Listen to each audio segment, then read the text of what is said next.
My love once mistook me for someone else. He slapped me to the floor and snarled that I would always be nothing but a knockoff. Later, he knelt and begged, "Without you, I'll die." Arch lower. The surgery scars still throbbed. I clenched my teeth and dipped my spine another inch. Perfect. Stay like that. His voice softened and he beckoned. Come here. Every time he switched to gentleness, my heart raced with hope and terror. I half crouched in front of him. His cool fingers brushed my cheek. His gaze blurred, staring through me at somebody else. When Bella danced, she always smiled like that. My smile froze. The next second, a ringing slap pitched me to the ground. My cheek burned. Blood tingled on my tongue. Useless waste. Months of lessons, and you still can't copy her. Dominic towered above me, disgust glittering in his eyes. I curled on the rug, afraid to look up. The operation 3 months ago had given me Bella's face, yet he wanted closer. Next week you go under the knife again, he said coldly. The doctor will redesign the curve of your smile. Trembling, I clutched his trouser cuff. Dominic, please, no more. It hurts so much. He squatted, roughly pinching my chin so I had to meet his glare. Hurt, Serena. What right do you have to complain? Whenever he spoke my name it carried mocking ice. Did it hurt when you stole Bella's fiancé and married me? Now you get to imitate her? Be grateful. Tears finally spilled, spotting his handmade Italian loafers. He let go with revulsion and straightened his jacket. Wipe your face. Don't let Bella's features make that expression. He strode toward the door. King's Gala starts at 8. Don't be late. The door slammed. I broke into loud sobs. In the mirror, Bella's face stared back, ugly with crying. It's always been me. I whispered to the empty room. Why won't you believe it? Dominic drank too much tonight. I helped him lie down. He yanked off his tie. I turned to leave. He seized my wrist and dragged me onto the bed. His kiss was brutal, drenched in whiskey. I endured it. Dominic, this time are you kissing me, or her? He held me, murmuring her name into my ear. Bella. Of course. I shut my eyes while he ripped my nightgown. I'm used to bodily pain, but my heart still shredded. Afterward he leaned against the headboard smoking. I curled on the far side, back to him, pretending to sleep. You know, he said, voice softer than I'd ever heard. The first time I saw Bella she was handing out candy to kids at sunrise. My body went rigid. That wasn't Bella. That was me. I had sneaked back and shared the candy my parents gave me with the orphans. She smiled so warmly, like a little sun. He kept talking, lost in memory. In that hellhole she was the only light. My nails dug crescents into my palms. That was the moment we met. How could he misremember? I gathered courage and rolled toward him. Dominic, that was actually me. Shut up. He crushed the cigarette, eyes flaring. Starting your pathetic lies again? It's true. Ignoring the ache. I sat up. The year they locked you in the storage room. I found you and brought food. When you burned with fever, I ran through the rain to get the director. He gave a cold laugh. Serena, your imagination is dazzling. His hand closed around my throat. Light enough to let me speak, hard enough to scare me. Bella already told me you've always stolen her things. Now you want her memories too. Breathing got hard. Tears blurred everything. Why does he believe Bella without question and disbelieve everything I say? I have proof. I rasped. A group photo from the orphanage. I still have one. He released me with a flick of disgust. Faking a photo is nothing for you. You've already faked your entire face. I tumbled off the bed, knees cracking on hardwood. He stood over me. Tomorrow you visit the doctor. I want a more perfect Bella. When he left, I crawled to the vanity. In the bottom drawer lay a yellowing snapshot. In the courtyard of Sunrise, a skinny boy and a ponytailed girl stood side by side. The girl held a candy toward the boy. On the back, childish writing, to little. Remember me forever, your Dominic.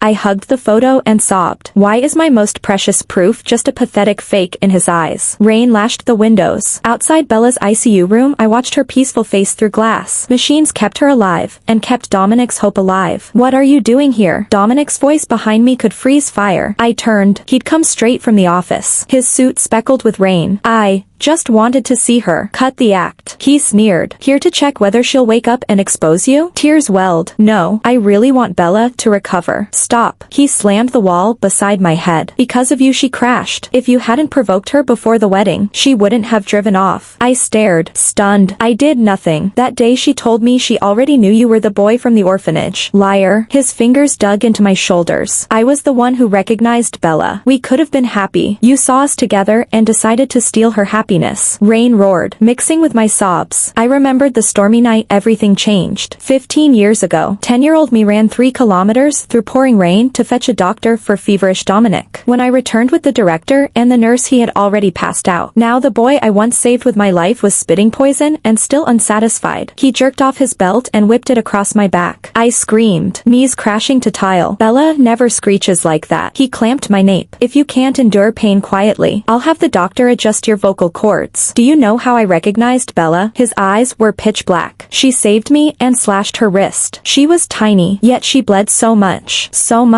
and she ignored it, only worried about me. I closed my eyes. That stormy night, I tripped on rubble and ripped open my right wrist. The scar is still there. Afterward, my parents forbade me to return. Somewhere along the way, Bella got an identical scar on her wrist. Then do you remember the lullaby I sang while you burned with fever? That song, our song, known only to us two. Do you still know a little? I asked, voice shaking. He froze, then erupted. So you rifled through Bella's diary? No, I sang a little because you told me it was the only song your mother ever sang. You said when you found her you'd ask her to sing it again. His expression turned terrifying. He crouched and clamped my chin. Serena, how many pages did you read? I didn't peek. I cried. I was that girl. Ask the director. Check the records. Enough. He flung me away. The director died 5 years ago. Sunrise was demolished long ago. Inventing stories that can't be verified. Pathetic. I lay on the cold floor. Rainwater seeped through the window, soaking my dress. 15 years ago, I came back drenched and shivering too. With my last hope, I reached for my ankle and pulled out the silver bell anklet, the token he clasped around me 15 years ago. You said, wear this chain. Every step will jingle. Every step I'll. A slap exploded against my ear. He laughed, fist tangled in my hair. Finished copying her diary and now her keepsake? Remember, a knockoff stays a knockoff. He stomped on the ankle that wore the chain, grinding hard. You will never, ever measure up to Bella. Ignoring my hoarse screams, Dominic stepped over my ankle to the door and straightened his suit. Tomorrow is Bella's birthday. I'm throwing a small party at the house. You'd better act like her and not embarrass me in front of the guests. He turned into Bella's room, shutting the door gently, shutting me out of his world. I stared at the rain lashing the window and finally understood. He had never loved the real Bella. Never the real me. He loved only the hazy little lodged in his memory. An image he stubbornly projected onto the wrong person. No matter how I tried to prove myself, no matter how I suffered, I could not smash the obsession in his heart. The forecast says it will snow tonight. I stood at the floor-to-ceiling window, watching the darkness outside. Who said you could wear Bella's pajamas? Dominic's roar cracked the silence behind me. I turned, letting the silk robe slide off one shoulder on purpose. Take it off. Every word was forged in ice. I pretended not to hear and took a step forward. Dominic, it's snowing. Shut up. His eyes were savage. Get on your knees in the garden, now. I lowered my gaze. It's 5 below outside. Walk out yourself or I'll have someone throw you out. He yanked the window open. Wind and snow exploded into the room. Goosebumps raced across my bare skin. The instant my bare foot touched the garden, icy slush swallowed my ankle. The silk soaked through and glued itself to my skin. I knelt, feeling 1,000 needles stab my knees. Straight. Who said you could hunch? Dominic's voice drifted from the warm room. I quivered but forced my spine upright in the snow. Hands up, he commanded from the glass wall. Bella loves catching snowflakes. I lifted my shaking arms. Snow landed on my palms and refused to melt. My body temperature had almost dropped to the snows. Not enough. He frowned. Pull the collar lower. Bella likes showing her collarbones.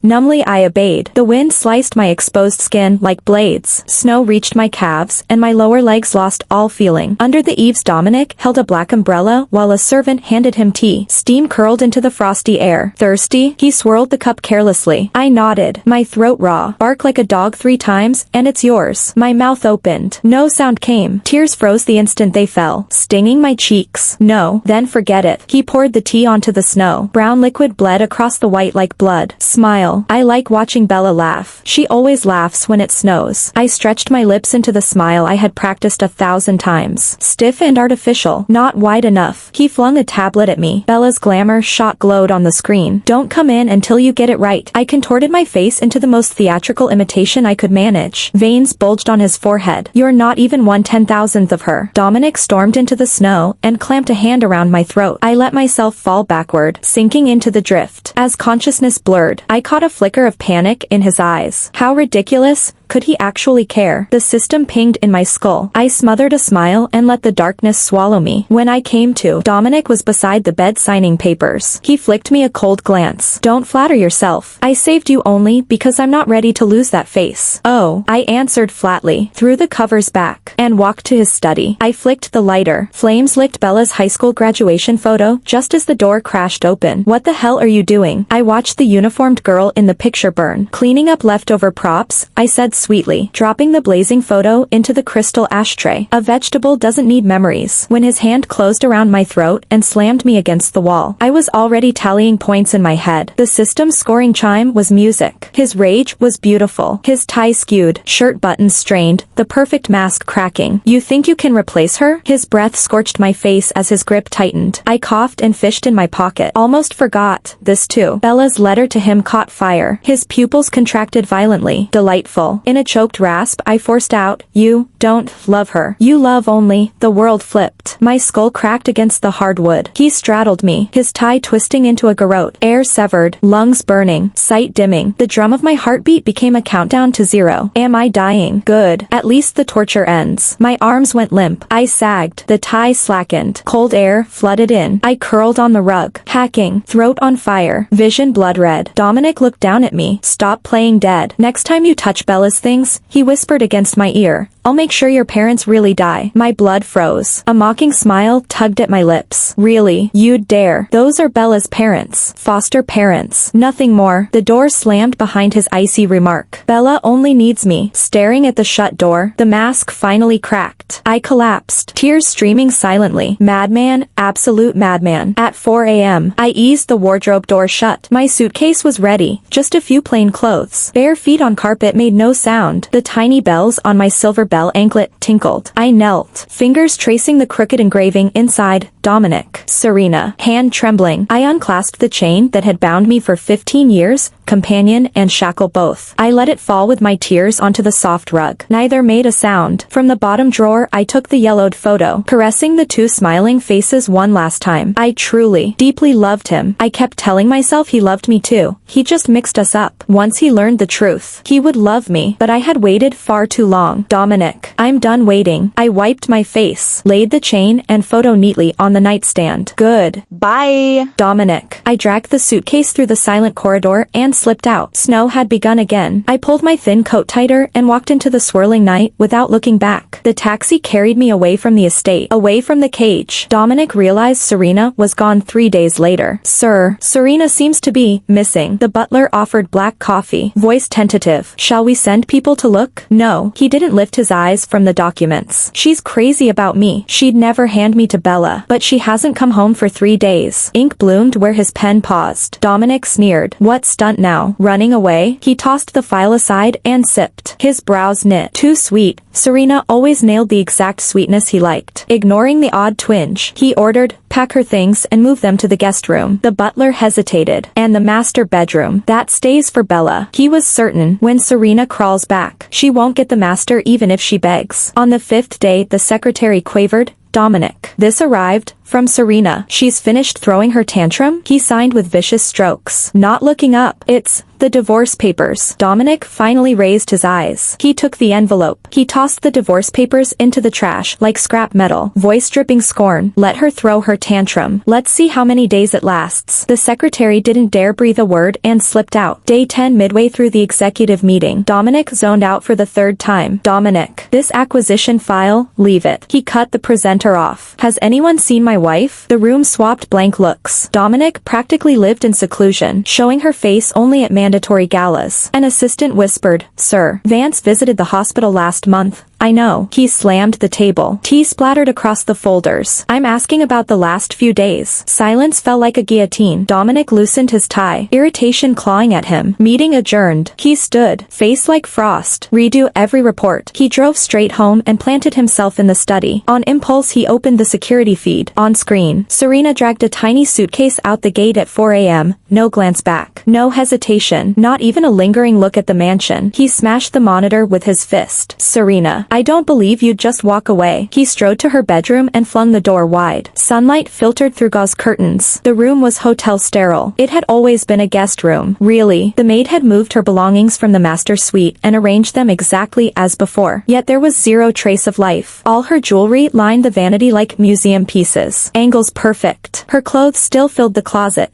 Only the plainest white shirts and jeans were gone. She hadn't taken a thing. Dominic's chest tightened. On the nightstand, the silver bell anklet glinted. He picked it up, thumb brushing raised scratches on the inner rim. He flipped it over, and two crooked characters punched the air from his lungs. Serena. 15 years ago on Christmas night. Red-faced. He had fastened the bell, bought with 6 months of saved allowance, around the wrist of the girl who always slipped him candy. They say every jingle is a heartbeat of missing. Little, you have to miss me every step. Don't ever forget me. His breathing turned ragged. Little, not Bella. His childhood little was Serena. No, impossible. The anklet had to be a fake. He sank onto the bed. How could he have mistaken her? His gaze landed on the photo he'd once dismissed as photoshopped. With shaking hands he lifted it. Test. Yeah. Test it and we'll know if it's doctored, he muttered, refusing the truth. He tried to stand, body trembling. The photo slipped, revealing childish handwriting on the back. Tears fell unchecked. He carefully wiped them away before they blurred the ink. It was his own childhood scrawl, a promise he'd written to Little. A vow. Your Dominic will always remember. They had promised, always remember. She hadn't forgotten. He had. How could he forget? How could he pick the wrong girl? How could memory fail him? Find her. His voice cracked. Turn the city upside down, every contact. Every camera, find her. 3 months. He had scoured the city, nothing. 3 bottles of whiskey stood empty in the cabinet. He cradled one of Serena's blazers. Drunk dialing the private eye. Tell me you've got her. Got her. Boss. Vance is in High Ridge. Living at Sycamore. Dominic shot up. Grinning like a fool. He staggered to the bathroom, doused his face in cold water. The mirror showed a stranger, bloodshot eyes, unshaven jaw, wrinkled shirt. When had the immaculate Dominic become this? He shaved, styled, straightened his tie. Now, parked beneath her new apartment. He adjusted that tie again, heart jackhammering. He should sprint up the stairs. Yet his feet felt cast in lead. 3 months and he had only this single thread. No credit card trail. No calls to old friends. Even her number dead. She truly wanted him gone. The knowledge sat on his lungs. He lit a cigarette. Inhaled deep, but nicotine couldn't numb the razor pain. Sir, are you going up? The driver ventured. Dominic flicked the butt away. Wait. Serena stepped out carrying a trash bag. She was thinner. Her once tiny waist now looked breakable. Hair cropped at the shoulders. Face bare. White tee. Faded jeans. Scuffed sneakers. Nothing like the polished Dominic. What stabbed him most, she was smiling. Not the careful, people-pleasing curve of old, a real, easy smile. His heart twisted. Serena. His voice scraped. The smile froze. She stepped back, eyes wary. How did you find me? I have my ways. You can't hide. He closed the distance. Come home. Your parents still unconscious. They'd want to. They woke up. She cut in, mouth tilting. Checked out yesterday.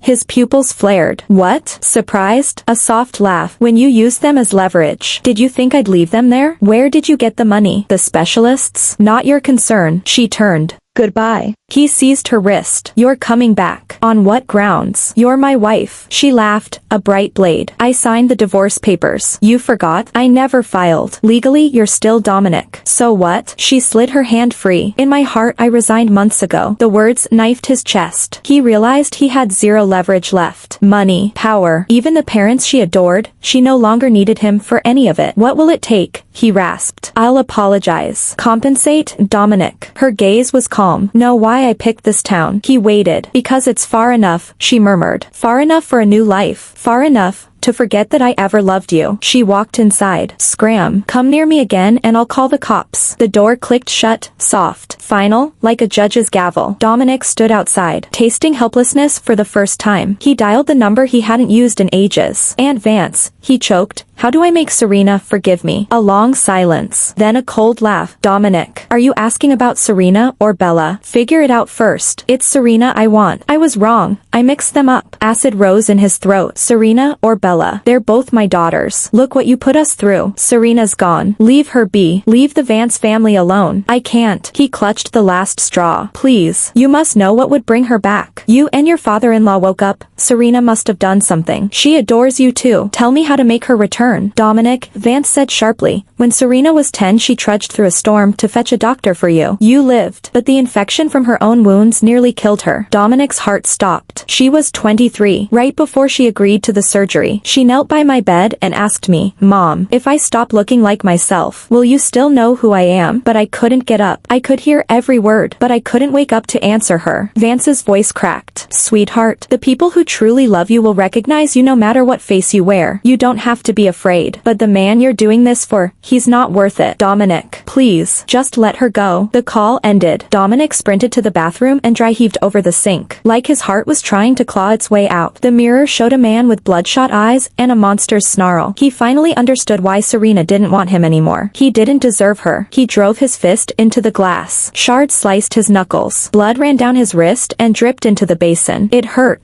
Nothing compared to the pain in his chest. Serena, he whispered to the empty air. You win. Outside, rain started to fall, same weather as the day she walked out. Dominic curled up on the bed she used to sleep in, clutching the pillow that still smelled faintly of her shampoo. A abandoned little boy at last. He finally got it. The worst pain on earth isn't loving someone you can't have, it's having someone you don't see, then losing her and realizing it too late. Dominic was in the coffee shop across from the florist, watching through the plate glass. Serena wore a cream sweater, her hair twisted up in a loose knot. She stood over a bucket of white roses, trimming stems, a small real smile on her lips, the kind he hadn't seen in years. 3 months. Every single day he came, ordered the caramel macchiato she loved, sat at the window, and watched her open the shop, arrange flowers, laugh with customers, flip the closed sign, an endless movie he could never join. Today the store was packed. A young guy in a navy suit stepped inside. Serena looked up and smiled at him, and the expression stabbed Dominic straight in the eyes. The man handed her a long velvet box. She opened it, gasped, covered her mouth. A delicate butterfly necklace glittered in the sunlight. Dominic's coffee cup shattered in his grip. Scalding liquid soaked his trousers, but he felt nothing. He shoved the door open. The wind bell jingled. Serena's smile froze. Can I help you, sir? She asked, polite, like he was any stranger. He stared at the new chain around her wrist. Voice gravel, you're going to wear jewelry another man gives you? Not your business. Every inch of you is mine. She pulled free. Calm. Do I need to call 911? Dominic? The words hit him like ice water. The suit stepped between them. Sir, you need to leave. Dominic sneered. Do you even know who she is? She's my why. He's my ex-husband. Serena cut in, giving the man an apologetic smile. Could we have 5 minutes? When they were alone, Dominic snapped. Already shopping for my replacement? We're divorced. I never signed. She sighed, pulled a document from the register. Then I filed for divorce. Dominic. He stared at the court stamp, lungs forgetting how to work. Because of him, he jabbed a finger toward the door. What's he got that I don't? He remembers I like white roses. Her voice was soft. You never figured out what I like at all. Lightning straight to the chest. 3 years of marriage. And he had never once bought her flowers. Every gift came from his assistant, wrapped. Receipt still inside. I can learn. His voice shook. Give me one more chance. Serena. Too late. She turned back to the shelf. Please go. If I got on my knees and begged, her hands stilled. He actually dropped, right there on the scatter of rose petals. CEO of the Lu Empire. Eyes brimming like a kid's. Please. Without you I'll die. She looked down at him, eyes full of pity. No, you won't. You're just not used to losing someone who loved you more than life. It's a toddler tantrum over a toy. Not grief, just stubborn pride. The bell rang. The suit re-entered. Serena. Everything okay? We're fine. She smiled at him, her smile. Once Dominic's private son. Let's go. The movie starts soon. Dominic stayed on his knees, watching her walk away hand in hand with someone else. Watching her accept a coat draped over her shoulders. Watching the man brush a petal from her hair. All the tiny things he'd never done perfectly by a stranger. Tears splashed onto the divorce decree, smearing the word a dissolution. He finally understood. Some mistakes can't be fixed, even on your knees. The last time Dominic saw Serena was on a hospital corridor. She wore a white parka, a bundle of lilies in her arms, speaking quietly with a doctor outside a room. Her hair was longer now, tied low, cheeks pink from the heating vents. He lurked at the corner, a ghost afraid to haunt. 3 months earlier, he had signed the papers. 2 months earlier, he had sold the villa they once shared. Now she stood in front of the OBGYN wing, one hand absently resting on her still flat stomach, a knife twisting in his already shredded heart. Dominic? A nurse blinked at him. Here to see Bella? He nodded, gaze still trapped on Serena. She turned. Their eyes met. Hers calm, empty, like glancing at a passerby. Congratulations, he rasped. She gave a small polite nod. Thank you. That was all. No bitterness, no longing, not even ripples. Dominic watched her walk into the elevator. The doors slid shut and he remembered something she once said. Dominic, the worst part of love isn't never having, it's having and losing because you refuse to see. Now he knew. The nurse called again. Bella is awake and asking for you. Inside the room, Bella half reclined against white pillows, pale but smiling. She's pregnant? Dominic asked outright. Bella mumbled, then nodded. His fists clenched so hard nails split skin. You know, Bella said. Before Serena left town, she came to see me. Dominic's head snapped up. She said. Tears rolled down Bella's cheeks. She doesn't hate me. Doesn't hate you. She's just tired. Tired past even hate. Snowflakes drifted outside. Bella sobbed into her hands. I'm sorry. I was twisted up. Scared she'd steal mom and dad's love the moment she came back. So I tried to take everything. I ruined her. Ruined you both. I'm so sorry. Dominic said nothing. He found a pen and paper. Scribbled a number. If she ever needs anything, he said, pressing the note into Bella's palm. This phone is on, day or night. It was his private line. Unlisted. Never turned off. Waiting for a call that would probably never come. He walked out of the hospital into streets blanketed with new snow. This winter, no one would tie a scarf around his neck anymore. Inside the elevator, the girl beside Serena tugged her sleeve. He totally misunderstood. You're not even going to explain? Serena smiled faintly. No need. It's better this way. She'd hired the suit to play her new love precisely so Dominic would believe and stop chasing. Perfect. The points she'd earned from the tragic romance system had paid for treatments that restored her parents and Bella's health. Bella's obsession had faded. Bella had been adopted while Serena was missing, raised from childhood by their parents. After Serena was found, she'd never wanted to compete. Bella had simply spiraled. Now they could be sisters, take care of their parents together. Love isn't the whole of life. From today on she would live for herself, brilliant, beautiful, free.